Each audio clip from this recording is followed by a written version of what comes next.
अन्यों के में 24-25% या इससे थोड़ी ज़्यादा हुई होगी और उसकी जो मान्यों के जो भत्ते हैं वो 9 साल से नहीं बढ़े थे। और ये भत्ते इसलिए चर्चा में आते हैं क्योंकि इसके लिए सरकार नहीं कुछ कर सकती।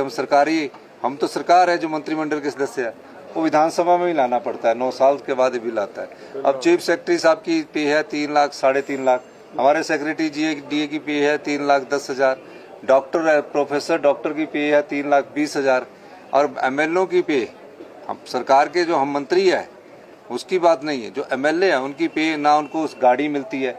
कई लोग सोचते हैं कि जो गाड़ी मिलती है वो सरकार के द्वारा उपलब्ध हो जाती है, ऐसा नहीं है।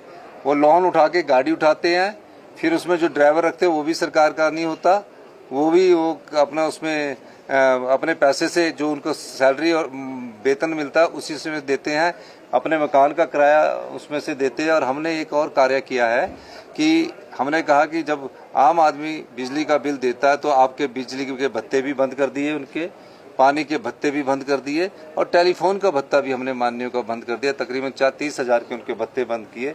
तो अगर इन्फ्लेशन के हिसाब से देखा जाए तो कोई ज़्यादा बढ़ोतरी नहीं हुई है। कई विधायकों का, सत्ता पक्ष और विपक्ष का कहना था कि हमारे को भी किसी का स्केल तो दे दो, कि हमें कम से कम सेक्रेटरी का स्केल दे दो। तो सेक्रेटरी का स्केल देते तो उनको और ज़्यादा विद्युतीय, पर संविधान में ये प्रावधान नहीं है कि हम उन्हें सेक्रेटरी का स्केल दें, प्रिंसिपल सेक्रेटरी का स्केल दें या चीफ सेक्रेटरी से ऊपर का मंत्रिमंडल के सदस्य स्केल लें। इस प्रकार का प्रावधान नहीं है।